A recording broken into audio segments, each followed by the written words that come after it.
ஹல்லேலூயா. கர்த்தருடைய பரிசுத்த நாமத்துக்கு ஸ்தோத்திரம் உண்டாவதாக. இந்த நாளிலே கூட உங்களை சந்திப்பதில் மிகவும் சந்தோஷப்படுகிறேன்.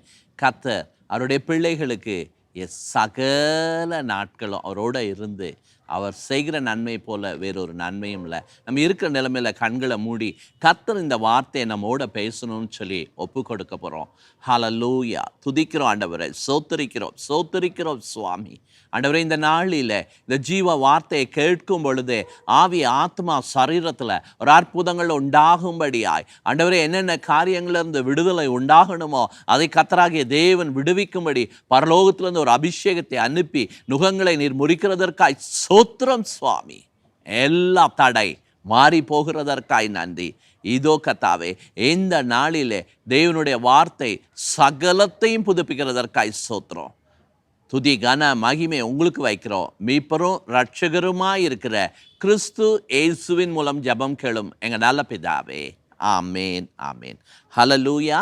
கர்த்தருடைய பரிசுத்த நாமத்துக்கு ஸ்தோத்திரம் உண்டாவதாக. இந்த நாளில் நம் தியானத்துக்காக தெரிந்து கொள்ளப்பட்ட வேத பகுதி உபாகமம் 32ஆம் அதிகாரம் 10ஆம் வசனம். பாழான நிலத்திலும் ஊளையிடுதலும் உள்ள வெறுமையான அவாந்திர வெளியிலும் அவர் அவனை கண்டுபிடித்தார், அவனை நடத்தினார், அவனை உணர்த்தினார், அவனை தமது கண்மணி போல் காத்தருளினார். கர்த்தருடைய நாமத்துக்கு ஸ்தோத்திரம் உண்டாவதாக. எங்கிருந்து கண்டுபிடிச்சிருக்காராம்? பாழான நிலத்தில். நம்முடைய வாழ்க்கையை அப்படி திரும்பி பார்க்கும்போது, என்னோட வாழ்க்கையா இப்படி மாறினது என்று சொல்லி நம்மளாலே நம்மளை நம்ப முடியல. எங்கே இருந்தோமா? பாழான ஒரு நிலத்தில் இருந்தோமா. அடுத்து அந்த வீணான நிலத்தில் என்ன இருக்கும்? நரியும் நாயும் நின்று ஊளையிட்டுக்கிட்டு இருக்கோம். வெறுமை. அந்த வெறுமையான அந்த அவாந்திர வெளியில் அங்கே செடி இருக்காது, கொடி இருக்காது, ஒன்றும் இருக்காது. கரடு முரடுகள், அதான் அவாந்திரம். அந்த இடத்துல இருந்து அவர் என்ன பண்ணாராம்? அவனை கண்டுபிடித்தார். கண்டுபிடித்தது மாத்திரம் இல்லை, அவனை நடத்தினார். 3வது பாயிண்ட்டு, அவனை உணர்த்தினார். 4th பாயிண்டில் சொல்கிறாரு, அவனை தமது கண்மணி போல் காத்தருளினார். இயேசு கிறிஸ்து கிட்ட வரும்போதே நம்முடைய வாழ்க்கையில் நினைத்து பார்க்க முடியாத அளவுக்கு கர்த்தர் ஒரு உயர்வுகளை கொடுக்கிறார். நம்முடைய வாழ்க்கையில் நம்ம மேலே ஏறி போகணும்னு நினைக்கிறோமா? ஒரே ஒரு காரியம்தான், அவர் சொன்னபடி செய்யும்போது, அவருக்கு நம்ம கீழ்ப்படியும் போது, அவருடைய பாதத்தில் அமரும்போது அவர் நம்முடைய வாழ்க்கையை மகிமைப்படுத்துகிற ஒரு தேவனாக இருக்கிறார். மோசே என்ன பண்ணாராம்? ஜனங்களுக்கு ஒரு பாடலை கற்றுக் கொடுத்தாரா. எப்போவுமே மகிமையும் கனத்தையும் ஸ்தோத்திரத்தையும் அவர் ஒருவருக்கு மாத்திரம் செலுத்துங்க என்று சொல்லி கற்றுக் கொடுத்தாரா. எல்லா சூழ்நிலையிலும், எல்லா சிச்சுவேஷன்லேயும் மகிமையை அவருக்கு தான் கொடுக்கணும், கனத்தை அவருக்கு கொடுக்கணும், அடுத்து ஸ்தோத்திரத்தை அவர் செலுத்தணும். அப்படி நீங்கள் சொல்லி துதிக்க துதிக்க துதிக்க உங்களுடைய வெறுமை மாறி போகும். இந்த வசனமே எப்படி இருந்தது? முதல்ல பாழான நிலம். பாழான நிலத்தில் பயிர் வராது, வெறுமையான இடத்துல ஒன்றுமே இருக்காது, கரடு முரடான இடத்துல ஒன்றுமே என்ன பண்ணாது, காரியம் விளங்காது. ஆனால் அந்த காரியங்கள் மாறணும் அப்படின்னா இந்த 3 காரியங்கள் நம்ம செய்யும்போது கர்த்தர் என்ன பண்ணுறாரா? இறங்கி வந்து அந்த இடத்துல அவருடைய மகிமையை அவர் செய்கிற தேவனாக இருக்கார். நாம் துளைந்து போயிருந்தோம், எங்கேயோ துளைந்து போயிருந்தோம். துளைந்து போன நம்மளை தேடி கண்டுபிடிச்சாரு.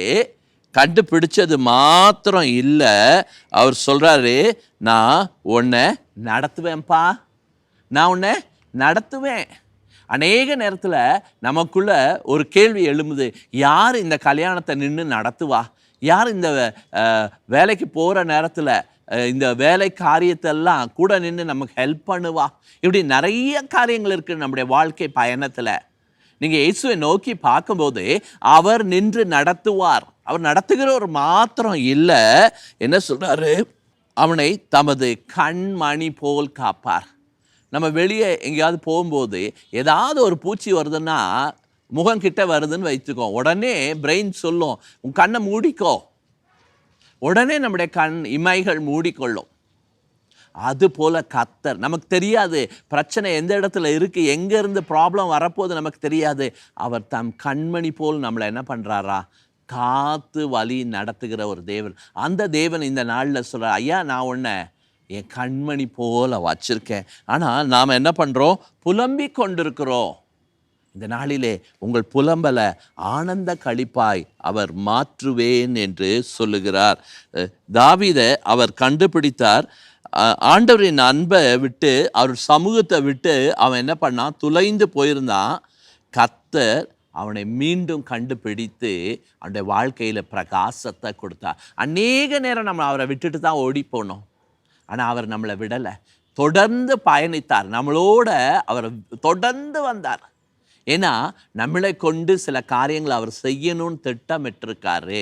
அதை முடிக்கிற வரைக்கும் அவர் என்ன பண்ண மாட்டார், விடவே மாட்டாருங்க. அவர் ஜீவனுள்ள ஒரு தேவனாக இருக்கா. லூக்கா 15ஆம் அதிகாரம் 8-10 நீங்கள் பார்க்கும்போது, தொலைந்து போன வெள்ளி காசு. அந்நாட்களில் பெண் பார்க்க வரும்போது மாப்பிள்ளை வீட்டுக்காரர் என்ன பண்ணுவாங்க, நெத்தியில் காசு கட்டிட்டு போயிடுவாங்களாம். அந்த பெண்ணுக்கு ஒரு வெள்ளி காசு தொலைஞ்சு போயிடுச்சு. அந்த வெள்ளிக்காசு தொலைஞ்சு போச்சுன்னு சொல்லி அவள் விட்டு விடலை, தேடி அதை எடுத்தாளா. அதே போல தான் 100 ஆடுகள் இருந்தது, அதில் ஒரே ஒரு ஆடு தான் காணா போச்சு. அந்த ஒரு ஆடுக்காக தான் ஆண்டவர் வந்தார். நம்மளை பார்த்து தான் சொல்கிறார், நம்ம துளைந்து இருந்தோம், துளைந்து போன நம்மளை அவர் கண்டுபிடிச்சாரு. எதற்கு?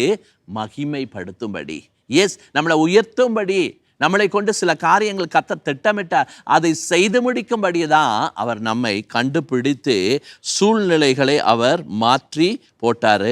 2வது பாயிண்ட்ல அவர் சொல்றாரு, கண்டுபிடித்தார். எதுக்கு கண்டுபிடிச்சாரு? நம்மளை நடத்துறதுக்கு. எப்ராயிமை கைப்பிடித்து நடக்க அவர் என்ன பண்ணார், பழக்கினார். பேபிஸை நம்ம என்ன பண்ணுவோம், நடக்க பழக்குவோம் முதல்ல. ஏன்னா அது நடக்கும்போது என்ன ஆகும், கீழே விழுந்து விழுந்து விழுந்து எந்திரிக்கும். ஐயோ விழுந்து எந்திரிக்குதே அப்படின்னு சொல்லி நாம் என்ன பண்ண மாட்டோம், அதை போய் தூக்கி வச்சுக்க மாட்டோம். அப்படி வச்சுக்கிட்டு அது நடக்க தெரியாது. எப்ராயிம் நடக்க தெரியாமல் இருந்தால் கர்த்தர் அவனை நடக்க பழக்கினார். இந்த தேவன் என்றென்றும் உள்ள தேவன். அவர் சதா காலமும், நமக்கு 90 வயசு இருக்கலாம், 90 வயசு வரைக்கும் நம்ம உலகத்தில் வாழணும்னு அவர் எழுதியிருக்கலாம். அந்த 90 வயசு வரைக்கும் நம்மை நடத்துவார். அநேகருக்கு வயதான காலத்தை குறித்து ரொம்ப கவலை. ஐயோ என் வயசு சென்ற காலத்தில் யார் என்ன பார்த்துக்குவா? இப்போ பார்த்து கொண்டவர் உன் வயதான காலத்தில் உன்னை விட்டுருவாரா? இல்லவே இல்லை. இப்போ நடத்தினவர் உன் வயதான நாட்களிலும் உன் முதிர் வயதில் நான் உன்னை ஏந்துவேன், சுமப்பேன், தாங்குவேன், தப்புவிப்பேன் சொன்னார். ஒன்று, உங்கள் ஃபோக்கஸ் அவர் மேலே இருக்கணும், உங்கள் கண்கள் அவர் மேலே இருக்கணும். யாரெல்லாம் அவரை நம்ம நோக்கி பார்க்குறோமோ அவங்க முகங்களை அவர் பிரகாசமாக்குற ஒரு தெய்வமாய் இருக்கிறார். அடுத்து இங்கே சொல்கிறாரு, நம் தேவன் மரண பரியந்தமோ என்னை நடத்துவார். ஒருவேளை வியாதியில் இருக்கலாம், இல்லை வறுமையில் இருக்கலாம், இல்லை அநேக பஞ்சமாக இருக்கலாம். என்ன வந்தாலும் அவர் என்ன பண்ணுவார், நம்மை நடத்துவார். என்ன பிரச்சனையாக இருந்தாலும் அதை பார்த்து என்ன பண்ணக்கூடாது, பயப்படவே கூடாது. இஸ்ரவேல் ஜனங்களை 40 வருஷமாய் நடத்தினவர் ஒரு குறை கூட இல்லை. அவங்களுக்கு எந்த இடத்திலும் எதுவுமே இல்லாமல் போகவே இல்லை. அந்தந்த டைமுக்கு எல்லாத்தையும் அவர் என்ன பண்ணார், கொடுத்தாரு. அவங்க தனியாய் நடந்து போல, கூடவே அவர் என்ன பண்ணார், பயணித்தார். அவங்க பகலில் டயர்டு ஆயிடக்கூடாதுன்னு மேகஸ்தம்பங்களை வைத்திருந்தா, இரவில் அந்த இருட்டை பார்த்து அவங்க பயப்படக்கூடாது என்று சொல்லி அக்கினி ஸ்தம்பத்தை வைத்தார். அதே தேவன் இந்த நாளிலே நம்மோடும் இருக்கிறவராய் இருக்கிறேன் அப்படின்னு சொல்லி கர்த்தர் சொல்கிறார். 2 நாளாகமம் 32ஆம் அதிகாரம் 22 சொல்கிறாரு, ராஜாவை ஆதரித்து நடத்தினார். அடுத்து கண்மணி போல நடத்தினார். என்னவா இருந்தாலும் அவரால் நடத்த முடியும். இந்த நாளிலே அவர்களை மாத்திரம் இல்லை, நம்மையும் அவர் நடத்த வல்லவராய் இருக்கிறார். 3வது பாயிண்ட்ல அவர் சொல்றாரு, அவனை உணர்த்தினார். நமக்கு ஒரு உணர்வுள்ள இருதயத்தை தேவன் கொடுத்திருக்காரு. எப்படி அந்த உணர்வு வந்துச்சு? ஹோலி ஸ்பிரிட் நமக்குள்ளே இருந்து நம்மை உணர்த்துவார். ஆவியானவர் உங்களுக்குள்ள வரும்போது அவர் உங்களை உணர்த்துவார். எப்பா இப்படி பேசாத, இது தப்பு, உடனே உணர்த்துவார். உடனே நம்மளை காம்ப்ரமைஸ் பண்ணுறதுக்கு நமக்கு ஒரு புது இருதயம் கொடுப்பார். ஏனென்றால் அந்த இடத்துல அந்த காம்ப்ரமைஸ் வரல, நம்ம அந்த இடத்துல அந்த தவறாய் பேசுனது நிமித்தம் அந்த பேச்சு பாவமாகி அது ஒரு சாபமாகி நம்முடைய ஆசீர்வாதத்தை நிறுத்திடும். அதனால் இம்மீடியட்டாக பரிசுத்தாவியானவர் நம்மளோட இடைப்பட்டு, ஏம்மா நீ இப்படி சொல்லிட்டப்பா, இது இப்படி இல்லை, உடனே சாரி கேட்பீங்க. இம்மீடியட்டாக அந்த பிரச்சனை உங்களை விட்டு விலகி போகிறதா இருக்குது. பரிசுத்த ஆவியானவர் உங்களுக்குள்ளே இருக்கும்போது சகல சத்தியத்திலும் உங்களை பலி நடத்துகிற தேவனாய் இருக்கிறார். அவனை அவர் உணர்த்தினார். ஒரு உணர்வுள்ள இருதயத்தை அவனுக்கு என்ன பண்ணார், கொடுத்தார். 1 ராஜாக்களின் புஸ்தகம் 3ஆம் அதிகாரம் 9 பார்க்கும் பொழுது சாலமோன் ஆண்டவரிடத்துல அவன் வேண்டிக் கொண்டது ஒன்று தான், எனக்கு உணர்வுள்ள ஒரு இருதயத்தை தாங்க. உணர்வுள்ள இருதயம். எஸ், கர்த்தர் கொடுத்தார். நீங்கள் கேட்கிற எதுவாக இருந்தாலும் அதை நீங்கள் பெற்றுக்கொள்வீங்க. அருமையான தேவ ஜனமே, தேவனை மாத்திரம் உங்களுக்கு முன்னாடி வைத்து கொள்ளுங்க. எந்த காரியத்துக்கும் நீங்கள் இம்பார்ட்டன்ஸ் கொடுக்க வேண்டாம். அந்த உலகத்தின் காரியங்களுக்கு சொல்கிறேன், கொடுக்க வேண்டாம். அவருக்கு நீங்கள் ப்ரையாரிட்டி கொடுக்கும்போது அவர் உங்களுக்கு ப்ரையாரிட்டிஸ் கொடுப்பாரு. நீங்கள் தேடி போக வேண்டாம், அதுவே உங்களை தேடி வந்து உங்கள் காரியத்தை அதை என்ன பண்ணும், சீர்படுத்துகிறதா இருக்கிறது. சங்கீதம் 119:34 பார்க்கும்போது, எனக்கு உணர்வுள்ள ஒரு இருதயத்தை தாரும், ஒரு உணர்வுள்ள இருதயத்தை தாருன்னு சொல்லி சங்கீதக்காரன் சொல்லுகிறான். எஸ், நம்ம கேட்கணும் கர்த்தர்ட்ட, எனக்கு உணர்வுள்ள ஒரு இருதயம் வேணும் சுவாமி. நான் மற்றவங்களை போல இருக்கக்கூடாது, நான் எப்படி இருக்கணும், உணர்வுள்ள ஒரு இருதயமாக எனக்கு இருக்கணும். எஸ், அப்படி இருக்கும்போது நான் எந்த இடத்துல என்ன பண்ண மாட்டேன், பாவம் செய்யவே மாட்டேன் அப்படின்னு சொல்கிறாரு. என்னை நடத்தினவர் எனக்கு வேண்டிய எல்லாவற்றையும் என்ன பண்ணுவார், செய்து முடிக்கிறவராய்க்க.